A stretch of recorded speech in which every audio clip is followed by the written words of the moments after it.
Allez, on se retrouve dans cette vidéo. Tout d'abord, si tu me connais pas, je m'appelle Laurent Boutillier, j'ai 38 ans, je vis actuellement de mes placements immobiliers, c'est-à-dire que ce sont les locataires qui me payent chaque mois et une fois par an lors des dividendes, donc je perçois mon salaire annuel. Aujourd'hui, on va répondre à cette problématique, à cette question, parce que j'ai souvent cet argument en face de moi quand j'explique est-ce que tu es passé à l'action, est-ce que tu as commencé à faire des visites pour trouver un bien immobilier, est-ce que tu as commencé tes travaux, et la première question à chaque fois c'est Laurent, j'ai pas le temps. Et le Laurent, j'ai pas le temps, quelquefois il est vrai, c'est-à-dire que dans notre vie il y a plein de choses qu'on aimerait mettre en place et souvent ça arrive, c'est la vérité, il faut pas se mentir, souvent on n'a pas le temps. Voilà.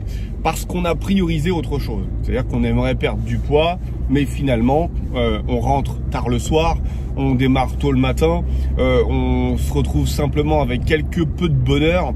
Et le peu de bonheur que l'on trouve, on se fait plaisir. Ne pas avoir le temps, c'est possible.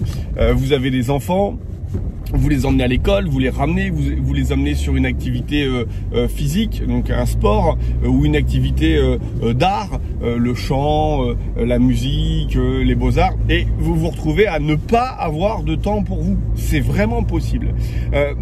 Et pourtant, vous avez ces projets. C'est-à-dire que je reçois, moi, sur le compte Instagram, d'ailleurs, si vous n'êtes pas abonné, Laurent.Boutillier sur Instagram. On est plus de 13 500 personnes actuellement sur le compte. Maintenant, on vient de passer une période qui balaye cet argument. C'est-à-dire que le confinement était par excellence le moment où on a pu tout arrêter. C'est-à-dire qu'il n'y avait plus d'urgence, il n'y avait que des priorités. Et le fait d'être en confinement fait que vous vous êtes retrouvés finalement face à vous-même. Pour tous ceux qui avaient des objectifs du genre je veux rechercher un bien rentable, je veux apprendre à chiffrer des travaux, je veux connaître la fiscalité sur le bout des doigts. Bref, je veux me constituer un salaire, soit en appoint, soit le remplacer par un autre investissement. Là, vous vous êtes retrouvé en confinement, moi le premier, et vous vous êtes retrouvé face à vous-même. C'est-à-dire que chaque jour, vous vous leviez avec l'objectif de ne pas en avoir, et vous vous couchiez avec le sentiment d'avoir celui du devoir accompli. Donc c'était très compliqué. Donc il a fallu tenir le cap. Et pendant cette période de confinement, ma question est la suivante. Qu'avez-vous mis en place qui vous rapproche aujourd'hui de votre objectif? Si l'objectif c'est de trouver un bien immobilier, est-ce que pendant ce confinement, vous vous êtes fixé une routine quotidienne obligatoire de recherche de biens? Par exemple, tous les jours de 8 à 9, je vais sur le site PAP, je vais sur seloger.com et je regarde à travers des filtres, je regarde quels sont les biens qui ont été mis en annonce, quels sont ceux qui sont là depuis un moment, est-ce qu'il y a eu des baisses de prix, qu'est-ce qu'il y a dans mon secteur, qu'est-ce qu'il y a dans les autres secteurs qui pourraient être plus rentables que le mien. Bref, qu'avez-vous mis en place qui change du quotidien? Si la réponse est « je n'ai rien mis en place », sachez alors que le temps n'est finalement pas l'argument qui fait que vous ne passez pas à l'action. Et c'est un autre argument. Et moi, je vais vous dire quel est pour moi l'argument numéro 1 qui fait qu'en général, on ne passe pas à l'action dans la vie. Il y en a plusieurs, mais pour moi, le plus important, c'est l'inconnu. C'est-à-dire que si on ne sait pas où l'on va, c'est compliqué de savoir comment on va y aller et qu'est-ce qu'il faut mettre en place. Demain, vous vous dites, parce que vous en avez marre de votre boulot, vous en avez marre de votre hiérarchie, vous avez marre de votre quotidien, de votre routine, on vous reproche de faire toujours la même chose et vous voulez mettre un coup de pied dans la fourmilière. Ok. Si demain, vous vous dites, ok, moi demain, je veux un bien qui me rapporte 500 € par mois, 700 € par mois, 1000 € par mois, et que c'est la seule donnée que vous avez du problème, c'est comme si je vous disais, trouvez-moi cette devinette, quelle est la différence entre un oiseau? Et je vous donne rien d'autre. Vous allez me dire, mais attends Laurent, la différence entre un oiseau et quoi? Et ben moi je vous dis, vous avez un nouvel objectif de trouver un bien, ok, qu'est-ce que vous voulez?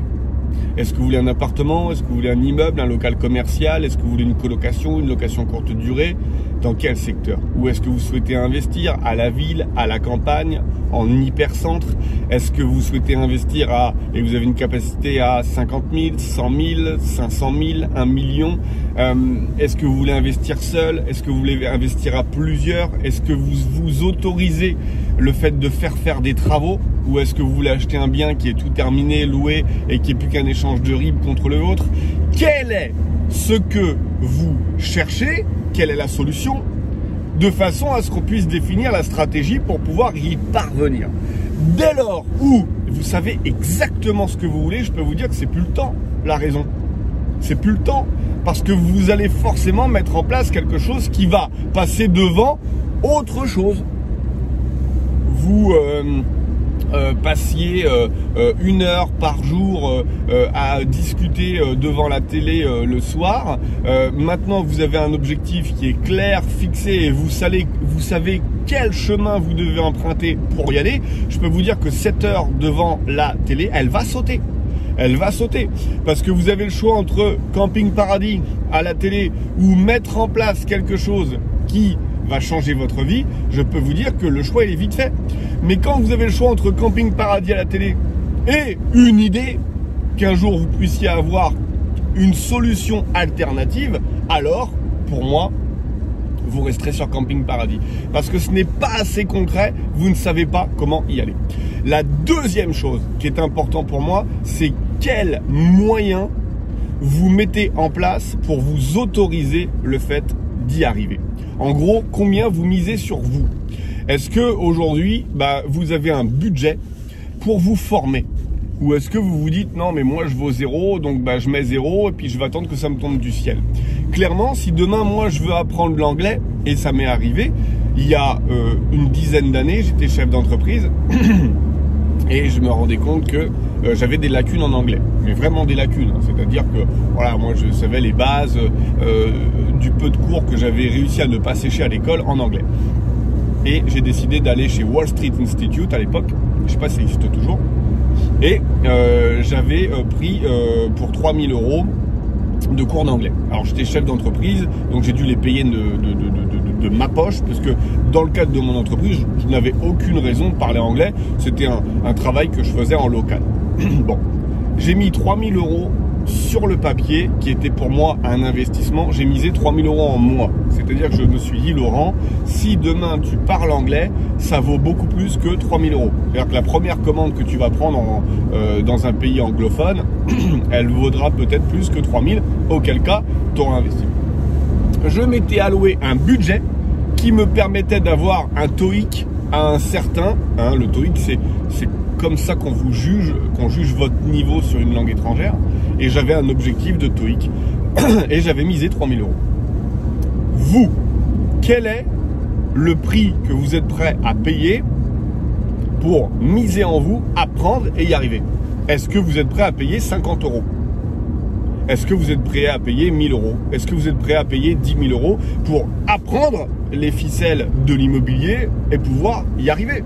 En gros, c'est comme si je te disais, tu veux être journaliste, combien tu es prêt à payer une école de journalisme pour devenir le meilleur journaliste? Si tu me dis non, mais moi, l'astuce, c'est que je vais aller acheter un appareil photo chez Boulanger, et puis avec un zoom, je vais faire de la macro, et puis là, je suis sûr que je vais progresser. Je te dis non, il y a des techniques, il y a des choses à apprendre dans le journalisme, dans la photo, il y a des choses à apprendre dans l'immobilier, il y a des choses à apprendre dans tous les métiers. Si tu veux parvenir à ton objectif et y arriver, il y a des choses à faire. Donc, prioriser tes objectifs. 2, il va falloir savoir exactement où tu vas, de façon à pouvoir mettre en place une stratégie. 3, combien tu vas être prêt à miser sur toi. Si demain, moi je veux faire, je te dis une bêtise, si demain je veux créer une boutique e-commerce, la première chose que je vais faire, je vais acheter la formation du meilleur vendeur de boutique e-commerce qui existe, de façon à faire un copier-coller de ce qu'il fait, et après ajouter ma patte personnelle pour avoir, là où il y a des lacunes, un meilleur chiffre d'affaires, tu vois, c'est ça l'idée. Mais c'est comme ça que je vais faire progresser et c'est comme ça que je vais avoir mon deal. Voilà. Donc la période de confinement, pour moi, elle me permet de comprendre si mon objectif il est viable ou si c'était une fausse excuse que celle du temps, tu vois. Est-ce que le fait de dire j'ai pas le temps, c'était vrai? Parce que quand j'étais en période de confinement, bah, j'ai pu m'allouer ce temps et j'ai avancé. Ou est-ce qu'en fait c'était une parade qui me permettait de dire en fait j'ai pas envie ou je sais pas. Parce que le je sais pas, quelquefois on n'est pas capable de le dire et du coup on trouve d'autres arguments. Voilà. Pourquoi tu passes pas plus de temps avec moi? Ah, j'ai pas le temps en ce moment. Ah bon? En fait, c'est pas ça. C'est qu'il y a autre chose. Mais comme je sais pas le dire, bah, je préfère trouver l'excuse du temps. Parce que l'excuse du temps, elle me va bien et je pense qu'elle sera mieux comprise par l'autre que si je lui donne la vraie excuse que moi-même, finalement, je ne comprends peut-être pas. J'espère que vous avez apprécié cette vidéo. Si vous l'avez appréciée et que ça vous donne à réfléchir sur votre mindset, mettez-moi un pouce vers le haut. Abonnez-vous à la chaîne YouTube. Elle est en train de grossir à vitesse grand V. Si vous voulez faire partie des premiers à vous abonner à cette chaîne, on est moins de 1500 au moment où je tourne cette vidéo en mai 2020. Profitez-en. Je vous souhaite une très bonne journée et dites-moi dans les commentaires si le confinement vous a servi. À très bientôt. Ciao, ciao. Oh.